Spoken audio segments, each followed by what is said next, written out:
What's up, everybody? It's Jared with Capture the Magic, and one of the things that I have really found interesting about not only just theme parks, but what Universal Studios' overall plan looks like it is not only what they're doing in Orlando. Obviously, Epic Universe has just opened.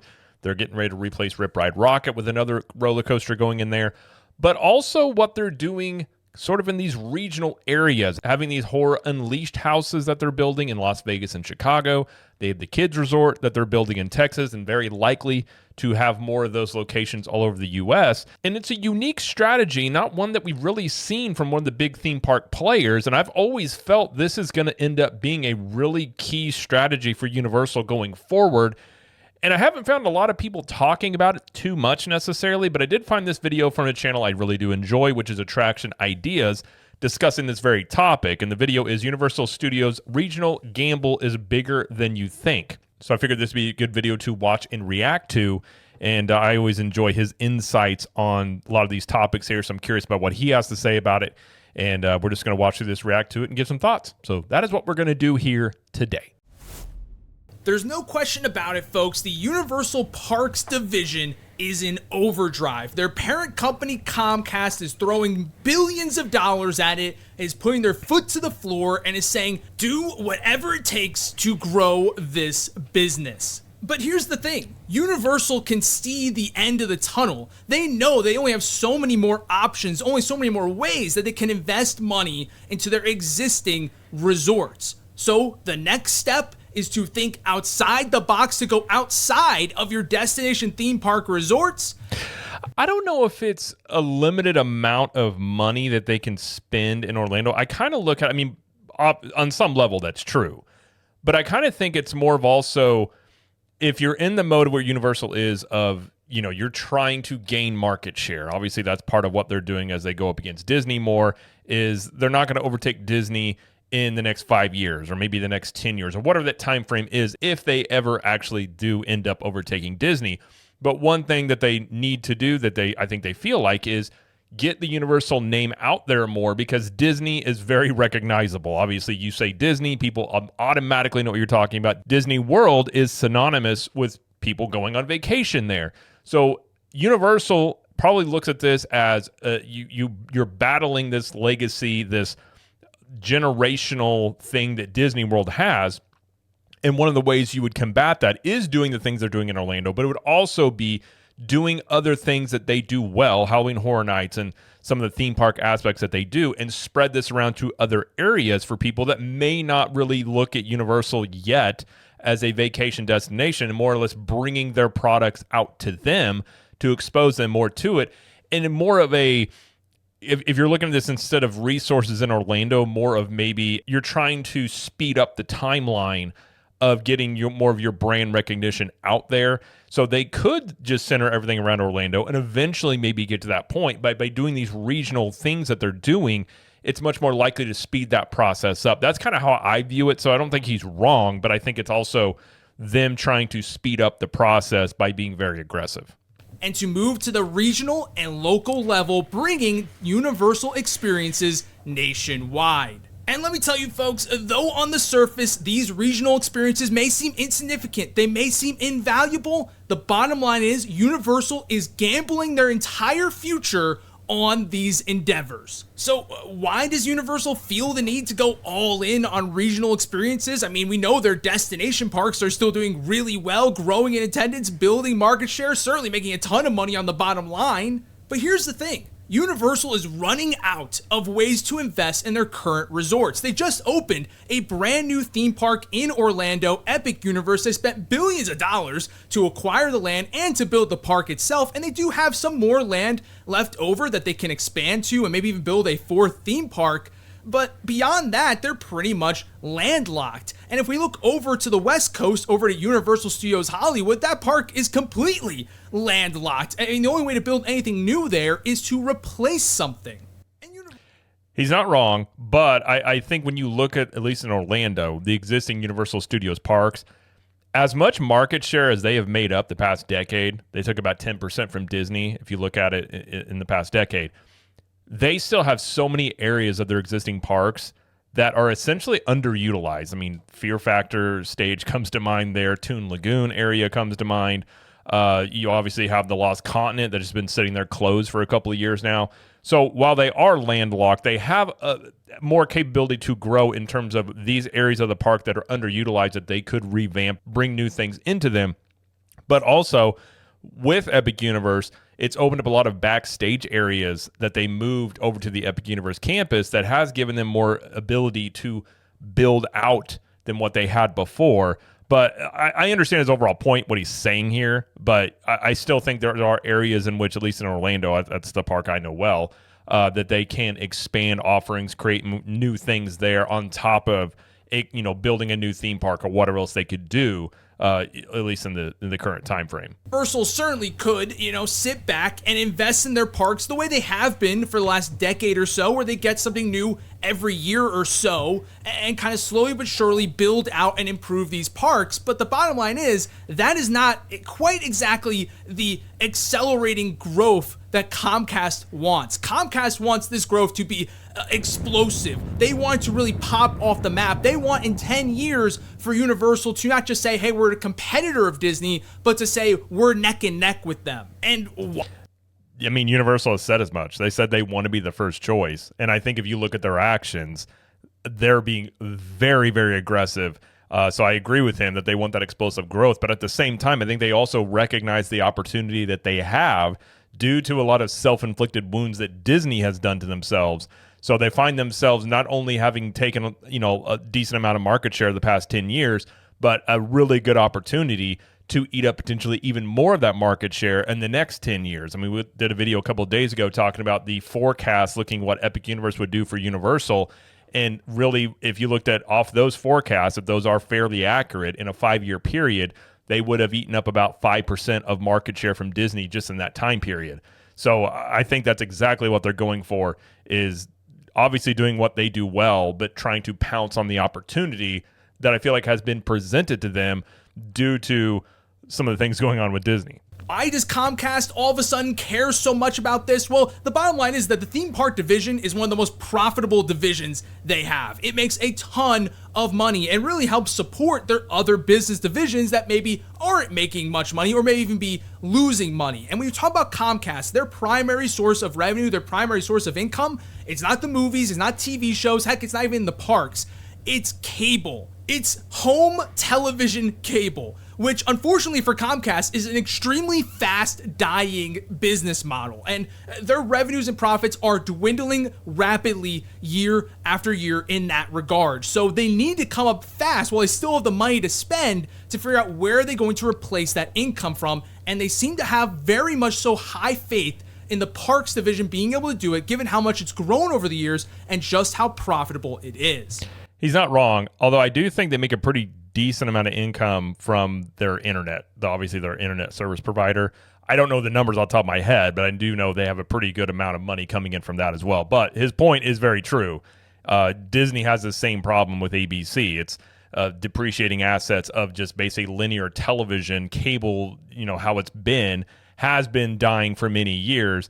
And, obviously going into the theme parks here, this is one reason as well that they want to really get these things up and going and have this explosive growth, is to replace some of that income that they have lost. He's not wrong. Which is why they're choosing to expand beyond their destination resorts and to go on a nationwide regional level. And this is not a proposal, this is not a pitch, this is not an idea. Universal is already implementing this strategy today. Opening this year in August in Las Vegas is Universal Horror Unleashed, which is basically a year-round roadshow version of Universal's Halloween Horror Nights, a major event with haunted houses and scare zones, which happens every year around Halloween time on both coasts at both resorts. And essentially, Horror Unleashed is a much more toned down, smaller, more intimate version of that. But they're not just building these sort of minor experiences around the United States. No, they are building brand new theme parks, with the first of those being in the Dallas-Fort Worth area with the Universal Kids Resort. A park that will feature lands and attractions based on Shrek, SpongeBob, and others, with a distinct focus on family-friendly and kid-friendly attractions, which isn't necessarily Universal's strong suit at their existing resorts as things stand today.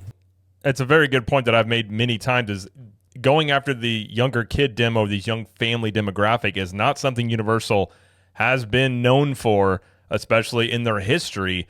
But again, I think they feel like they have the IPs to do this now that they have a lot of these successful movies and things that have come about from even recent history to Shrek being much more of an established one.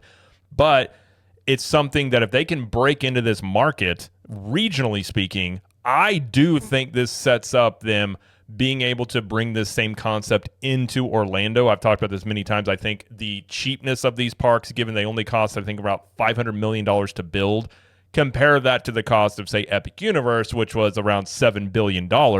You can build these parks on the cheap. It appeals to these younger families, to these younger kids, and it breaks you into a demo that previously I think most people felt was basically Disney owned it, and there was no way you were going to ever encroach on that market. But due to, yet again, a lot of the things Disney has been doing, especially the past 5 years, families don't trust them like they used to. They don't have also just naturally the stranglehold on the kid demographic due to, YouTube and other entertainment offerings out there. So Disney is not the just given choice for kids entertainment like it used to be. And so I do think this has presented Universal with a very unique opportunity to bring their IPs that they have, either they control directly or they have licensing deals with, and bring these, elements to an audience that is not really too aware of them necessarily in that demographic. So you could see these as most like a feeder parks in a way. Like they put these out here, people enjoy them, and then they could bring the same concept into Universal Orlando that's part of a greater theme park offering. And a lot of people would go in here to check out not only the kids park, but then also check out the other theme parks they have. I kind of feel like that may be what they're doing. Obviously, there's no indication from Universal they're going to build this in Orlando, but it is feasible that they could. And I've talked about many times how I think that would be a very interesting and potentially smart move to do that, capitalizing off of not only what Disney's been doing in terms of losing that demographic more and more, but just being able to break into that demo and, like they have in the past 10 years, break into a market that a lot of people assumed they would never be able to really do. I don't think anybody 10 years ago was saying Universal was going to take away 10% of market share from Disney. So it could easily happen. Same thing with this demographic as well, and that could be part of what they're doing. Construction for that park is already well underway, and it's set to open next year. But here's the thing. We sort of assumed that Horror Unleashed in Las Vegas and the Universal Kids Resort in Dallas were going to be Universal's sort of dipping their toes in the regional amusements water, right? Testing it out to see if this is something that can actually be lucrative for them in the future. But no, Universal is so confident in it that before either of these projects have even opened their doors to the public, they've already now announced just recently another Universal Horror Unleashed location opening in Chicago, Illinois in apparently 2027. So Universal, though still very much so focused on improving and expanding the offerings of their two existing destination resorts, has now really sort of picked up their investment level into these regional projects, and that's kind of become their new sort of avenue of growth. Should also be noted, these regional projects aren't nearly as expensive as what, like say Epic Universe, these other things. They can do these on a lot of the cheaper level here, like the Horror Unleashed experiences. I don't know how much those are, but those are not going to cost you near as much money as it does to build a new theme park or a new attraction. But it's a great way potentially to grow the name that could lead to more attendance in those parks down the road as well. I think that's something that, at least should be noted and potentially part of their strategy. You may just be thinking, okay, so these are relatively, at least when compared to Epic Universe, inexpensive ways for Universal to grow their company, to expand their market share, and ultimately to penetrate markets that they currently don't have a presence in. But obviously, when it comes time to look at Universal's financial statements and we look at the bottom line and we say, okay, who's contributing what? There's no question about it that the Universal Kids Resort and these Universal Horror Unleashed locations are going to be a footnote at the end of the day, the amount of revenue, the amount of profit that they're bringing in is going to be absolute peanuts compared to what Universal Hollywood and even Orlando and even the international parks are bringing in on an annual basis. So what's the big deal? It seems that these are relatively small and perhaps even insignificant investments in the grand scheme of things. But that, my friend, is where you... Me? Get him, lads! Yeah! I'm sorry, not you, but the collective you are missing the point with these regional experiences. It does not matter what their direct profit is. It does not matter what their revenue is. I mean, it does matter in a sense, right? Obviously, if these things are unprofitable, well, then they're not really succeeding. But that is not Comcast's number one concern. In fact, it's far from it. They're barely even concerned with it at all if they make money on a grand scheme. Really, there is a main sole purpose for why these regional experiences were built, and it is solely to funnel guests to the destination theme park resorts. Yep. I haven't watched this video yet before reacting to it, but I think we're on the same wavelength here of these are essentially funnels to get them into, Universal Orlando, or I suppose also Universal Hollywood, to expose potential people that would be interested, obviously, going to theme parks or these experiences that maybe weren't aware of the Universal parks. I mean, maybe they had been 10 years ago or 12, 15 years ago, and they've changed so much since then. You're reintroducing the brand, almost like reestablishing what you are. And I completely agree. If you think of a funnel, like a website funnel, a sales funnel, it's a very similar concept here as you start out with cheaper things that you upsell as you go along. So someone comes into the kids resort, they have a really good time, and they're like, man, that kid really liked Trolls. They really liked Shrek. And you go, well, you got DreamWorks Land in Universal Orlando, plus we have Epic Universe and all these other things. And they go, oh, maybe we should go check that out. I think that's exactly what these are designed for. And I do agree with him. I don't think they're necessarily focused on profits on this. I mean, obviously they want the profits, but if those things just broke even, but they led more people to go on week-long vacations to Universal Orlando, they are serving their purpose of what they're doing here. That's it. Simply put, it's not about the money, and for Comcast, it's about three things. It's about attendance, it's about brand recognition, and it's about brand loyalty. Those are the three tenets behind all of these regional expansions. And you may completely agree with everything he's saying. Notice that all of the regional projects that we've discussed that are already confirmed and are in the works, none of them are designed to be replacements or substitutes for the destination theme parks. Just look at Universal Horror Unleashed. It's 4 haunted houses, a bar, and a few other themed experiences, maybe even a show in certain locations. That's all fine and dandy, and I'm sure it can offer a great experience. But the whole purpose of that is to give you a taste of what Halloween Horror Nights over at Universal Hollywood and Universal Orlando is. Because that ultimately is Horror Unleashed on steroids. Valid point. It's a very valid point. I mean, those experiences are going to be a taste of what Halloween Horror Nights is. And then if you enjoy that, obviously a lot of people may be very interested in going to either Hollywood or Universal Orlando to check out the big event. So it's almost, again, it's like giving you a sample of a bigger meal or a better meal you can have. So if you enjoyed this sample or this appetizer, I mean, look at malls. They used to hand out, the Chinese food samples there, obviously wanting you to try it and be like, oh, wow, I'd like a whole meal of this. Same exact concept with this.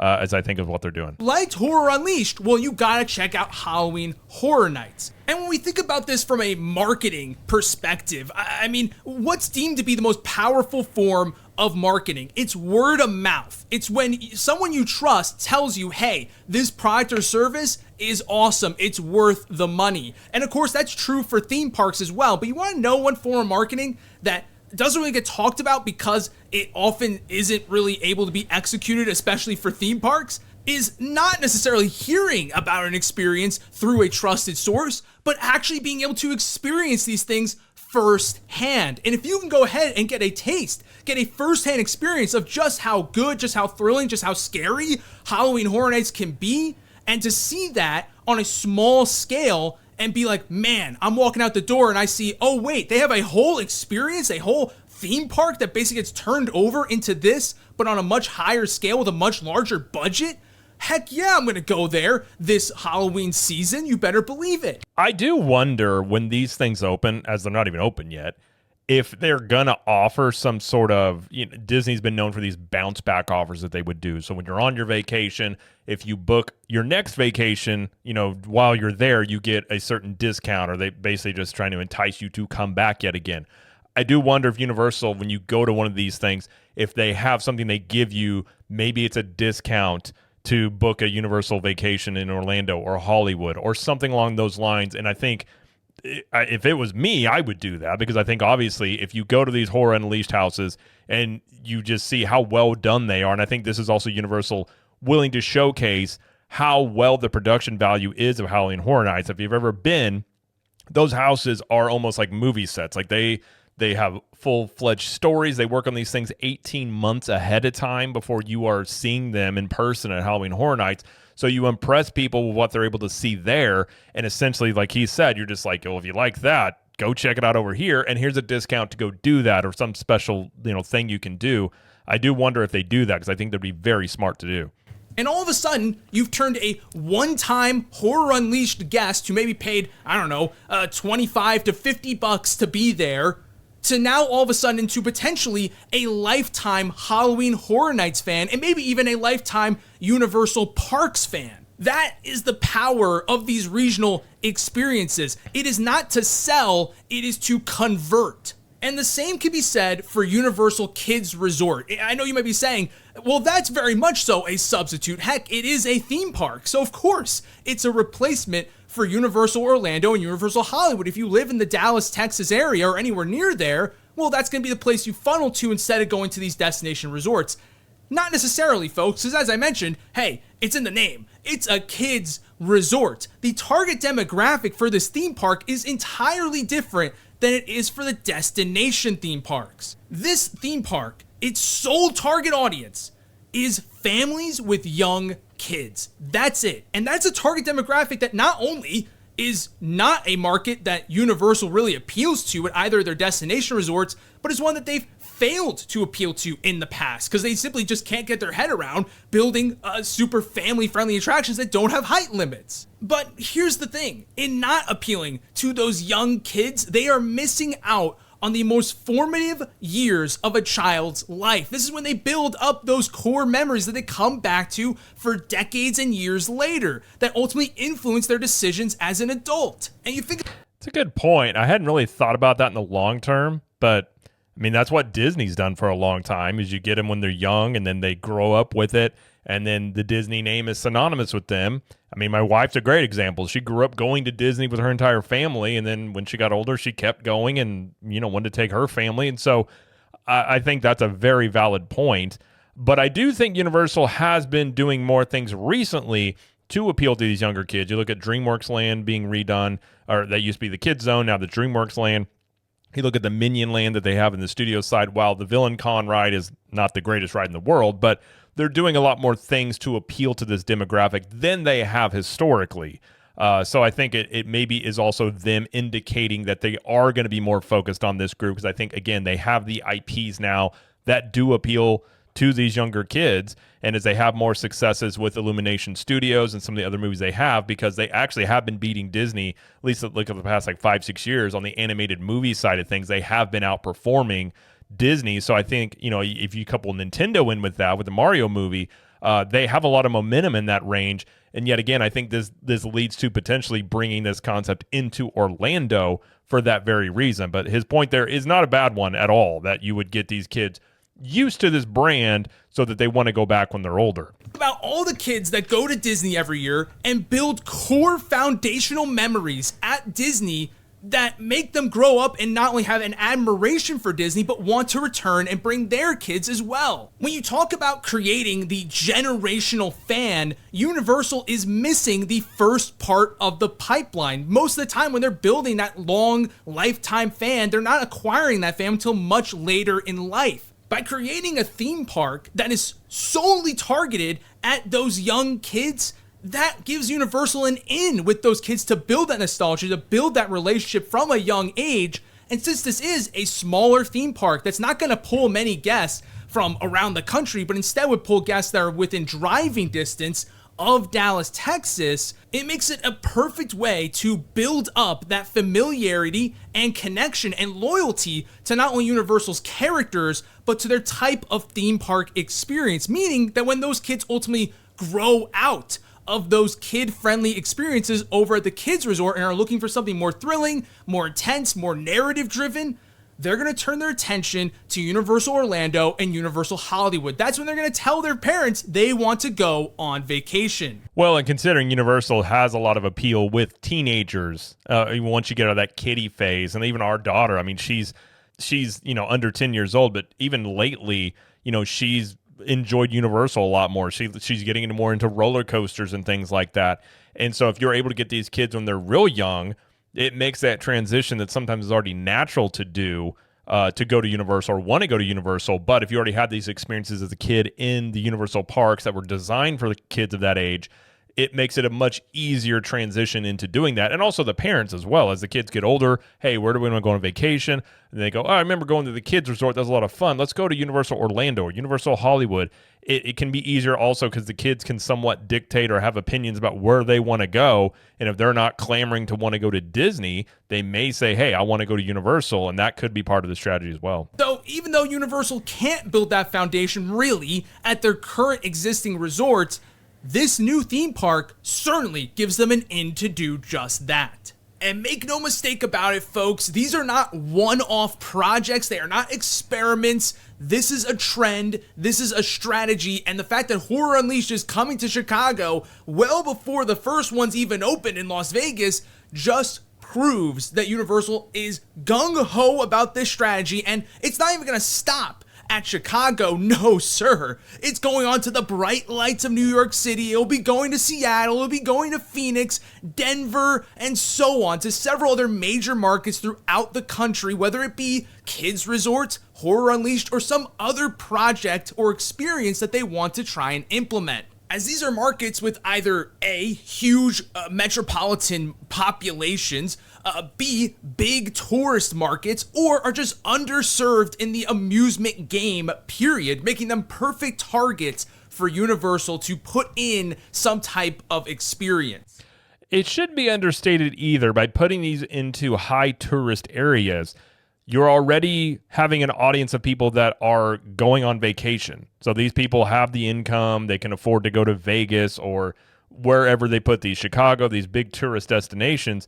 So by exposing, having these things for them to do there, you are potentially getting them to decide on their next vacation to maybe go to Universal Orlando. I think that is a very valid point there, that you're dealing with your captive, not a captive audience. You're dealing with an audience that already vacations frequently, potentially.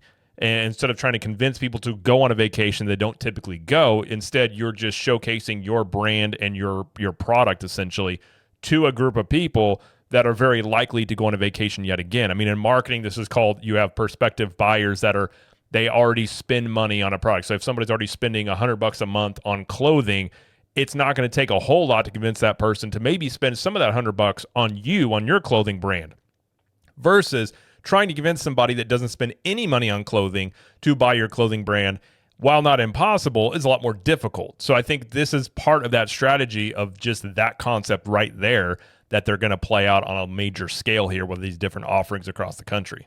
Ultimately, if these projects are successful in the way they want them to be, better believe these are not one and dones. They are just the beginning of a much grander project. But this is where the sort of risk comes into play here, folks, because even though the way I've sort of painted the picture, it sounds like Universal's got it all figured out. It sounds like it's nothing but sunshine, lollipops, and rainbows, and that this is going to help Universal to catapult to new heights attendance-wise without even having to actually even spend that much money or invest in that many new things at their existing resorts, because they'll just create new fans through these regional experiences from people who never really thought about going to Universal before because they thought, oh, that's not an experience I'm interested in, or it's not an experience I think I'll like. But let me tell you, folks, it is indeed very much so a gamble. I mean, do you really think that Universal came up with the idea of expanding regionally to promote your destination theme parks first? No. In fact, Disney had this idea way before Universal ever did. Of course, they were building Disney stores all around the country in different malls, which did kind of help to funnel people to the parks and kind of give them a taste of that Disney magic even in their local malls. They also went ahead and built a Disney Quest, which basically was one of their giant arcades, heavily themed arcades over in Chicago. And they were even thinking about building a full-fledged theme park for regional audiences in Virginia. That park they were going to build in Virginia, if you ever look it up, was actually a really cool concept. It was like a colonial Americana type of theme park. It would have been really cool to see them do. But I think Disney did a lot of good with those Disney stores. I mean, I remember as a kid going into those. Like, they were everywhere. But I think as time went on with Disney, they looked at those as, well, they may not be making the money they want, so we're just going to scrap it, instead of looking at it as, you know, many times in marketing you have lead magnets or loss leaders. These are things that you offer. Think of like Buc-ee's. If you've never been to a Buc-ee's, they have very cheap gas. They're not making any money on the gas. They're wanting you to get gas there when you're on a road trip and go into the store and spend money in there. These parks or these ideas here are a very similar concept. They don't necessarily have to make a lot of money, or heck, they could even technically lose money, you know, potentially. But if they see the effect of this in, say, 5 years plus, whatever that time period is, and they're seeing this increased growth in the attendance in Universal Orlando and in Hollywood, and they're able to figure out, you know, through surveys and just tracking people, how many of these people went to a Horror Unleashed house that then came to Universal Orlando. And if you're able to track that and you're able to see that that is being effective, these things don't have to be profitable for them to actually be successful, which sounds weird, but that is a marketing thing that is very well known.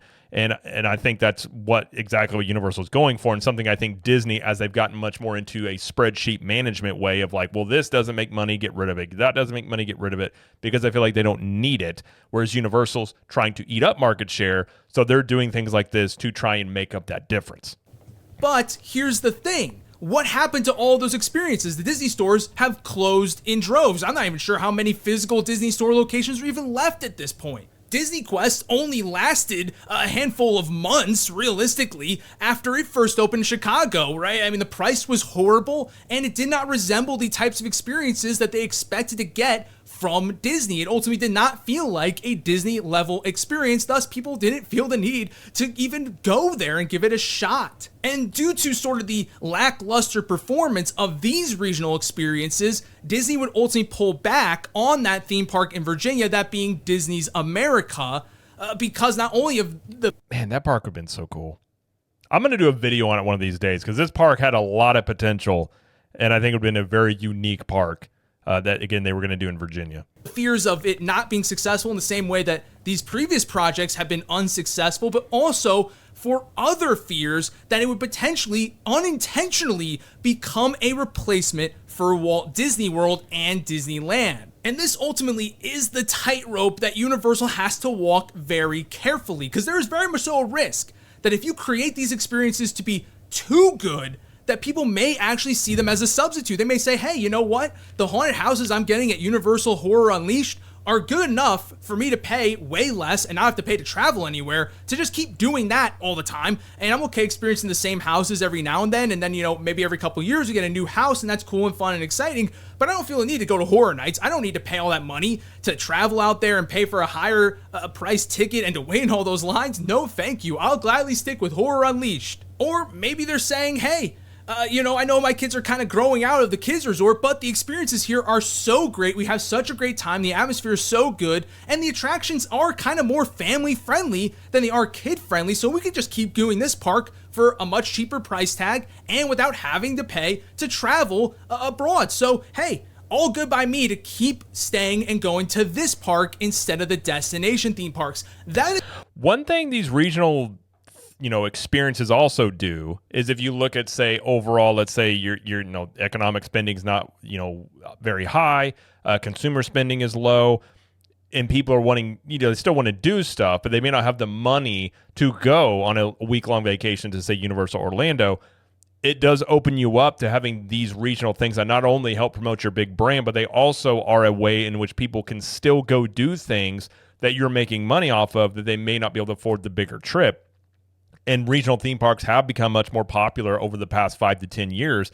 And so I think it does diversify them in terms of, obviously your big park is where you're going to make a lot of money, but it's very expensive to go there. And you offer these more regional experiences that are, a taste of what they do, but you're still able to break through to these people during a downturn in the economy or something along those lines. And when they eventually do have the money to go on a trip, you may be the first choice that they do there. So it can kind of serve both purposes potentially. This is the absolute nightmare situation for Universal, because then it flips on its head the scenario we talked about. Instead of these regional experiences driving attendance to the destination theme parks, they could very well be cannibalizing the attendance they were supposed to get and they were already getting, because all of a sudden, even though they were not designed to be replacements or substitutes for the destination theme parks, just simply due to price and because they made them ultimately too good, it's actually driving people away from the destination theme parks. I think that's obviously a risk. I think a lot of it depends on where they put these. I don't think they're going to put a lot of these regional type things within a certain distance of Orlando. I think you're going to see a lot more of these things like Midwest, West Coast, maybe up Northeast potentially, but I don't think you're going to see anything go within, I don't know what that mile radius would be, but within a radius of Universal Orlando where it potentially could do this. I think this is probably going to be very selective on where they put these for this very reason right here. But then you also have the flip side where, okay, you don't want to make it too good, so you accidentally make it not good enough, and then people go to Horror Unleashed and say, okay, well, that was okay. I don't really need to see more of that. I don't feel any need or desire to go to Horror Nights because, honestly, I didn't even find Horror Unleashed to be that great, so Horror Nights must not be that good either. Or maybe they say, you know what, Kids Resort, I guess that was cool, that was fun, but honestly, I don't really see the appeal in Universal. I don't think that they're really bringing their A game. I'll gladly go to Disney instead when I do eventually make that theme park vacation. So this sort of dream of using these regional parks and experiences to drive growth to the destination theme parks, it could easily enough become a nightmare if they do not execute perfectly on nailing where the quality of these experiences needs to be. And it's a real... I personally feel like Universal is going to present a very good product. I don't think they would go into this thinking we need to make this watered down or anything, especially where they're at, just trying to make up market share. I think you run the risk of making it too good where some people don't, they don't see the point in spending a lot more money to go to, say, Universal Orlando. But if you wow people, maybe some people just can't afford it and they're not going to spend that money. But for a lot of people, if you create a great experience, they're going to trust your brand and think, well, if they did this well with this kids park here, I can only imagine what it's like at Epic Universe and things. So I don't think, at least from my perspective, I wouldn't want to go into this thinking, let's make this just in the middle. I think you do want to go more on that end of let's really wow people with what we're able to do here and not just thinking in the short term of maybe 5 to 10 years, but this is maybe thinking more in line of 15, 20 years down the road of what this could do for the brand. And so I don't think you'd want to go into this trying to undercut what you do under the fear that some people may not want to spend the big money to go on a big vacation. I think you would just go the other way and say, hey, we're just going to wow them with our quality, what we're able to do, and just, our name becomes synonymous with fun and high levels of entertainment. And I guess you run that risk, but I think that is more like what they will probably do. That's what I would do personally if I was, running this sort of campaign here. Really difficult balance beam for Universal to walk because there's no playbook. There's no playbook or set of rules or textbook on how to do this because... Very good point. They're really, Disney kind of did this before, not on a big scale. They're kind of taking a concept that is known in marketing and kind of applying it to the theme parks and experiences end of things. And he's right. There's not really a playbook for this. They're currently writing it. So they're they're probably going to make some mistakes along the way doing that, but obviously very ambitious in what they want to do here and are willing to take that risk. Disney, who did it before them, didn't do it right. They failed and even kind of backed out of larger experiences that they were supposed to actually end up doing. So Universal is really kind of going in blind here and just kind of hoping that what they're doing, fingers crossed, actually does do what they're hoping it does, which is drive attendance to those destination parks. Comcast does not just want expansion, they want growth. They want bottom line growth. And ultimately, if these regional experiences cannibalize the destination parks, well, hey, guess what? They're gonna make a whole lot less money on the bottom line. So it is absolutely imperative that Universal sets these regional experiences up to avoid the 5 worst words you could possibly hear in the theme park industry. Those 5 words being, we have Universal at home. If anyone says that, you're screwed, okay? You messed up, and this gamble is now going to have a complete knockback effect on you to where you are losing attendance at your destination parks and, as a result, losing out on revenues and profit. I feel like the chances of that are rather low, considering the experiences that they're doing are just a small segment of what the overall, like, say, Universal Orlando offers. And especially when you add in Super Nintendo World, Epic Universe, Wizarding World of Harry Potter, you have all these things that people are aware of when it comes to Universal, at least on some level. I think a kid's park has a very low risk of making people think, well, why do we need to go to Epic Universe when we have the Universal Kids Resort? I feel like those are very different experiences. And say the same thing with like Horror Unleashed.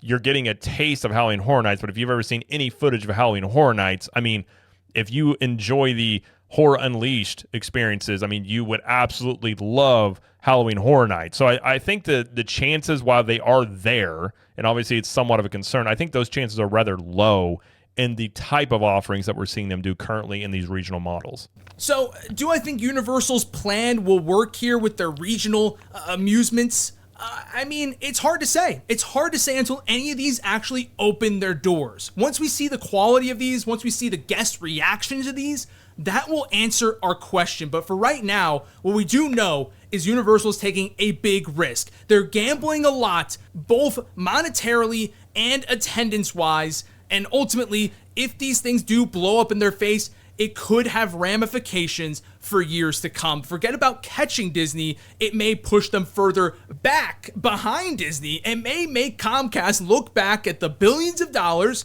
that they spent on Epic Universe and all these regional amusements and say, man, what a mistake that was.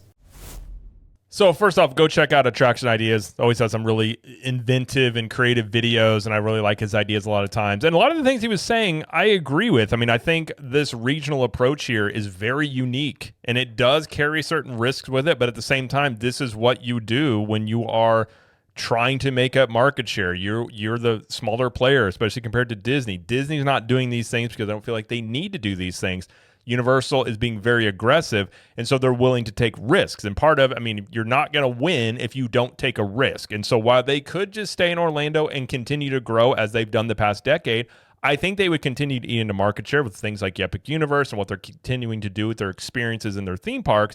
But doing this does show you that they have much larger plans than just what they currently are doing in Orlando and really wanting to grow what they do. And so that does carry some risk with it. But seeing the things that Universal has done and the level in which they do them, I think they are being very smart and strategic about this and really understanding. I think this is also Universal feeling very confident in their creative end of things, what they're able to offer. And I do feel like, as it currently sits, that is a stark comparison to, say, Disney, where there's a lot of doubts about Imagineering, current day Imagineering, and what they're able to do compared to what they were able to do, you know, in the 90s and the 80s, and the things that they have built that have been these timeless rides and attractions and lands that they have. So you, at the same time, your biggest competitor that has the market share there's definitely weakness there. Universal is really kind of pushing all the chips in and being like, we're going after this hardcore. Now, are they going to make mistakes with this? More than likely, yeah. I mean, they're probably, again, there's no real blueprint for this. They're kind of figuring out as they go.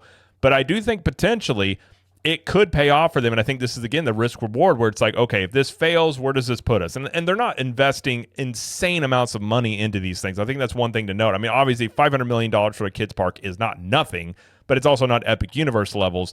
And I don't know how much it's going to cost for these Horror Unleashed buildings, but they're not going to be that expensive compared to the things you do in the theme park. So if they do ultimately fail, Obviously, you don't want that, but I don't think that's going to cripple Universal Orlando. I still think with Epic Universe and what they're going to continue to do in the parks there, they're going to continue to see growth, especially in the next 5 years, while Disney essentially is under heavy construction all over their parks.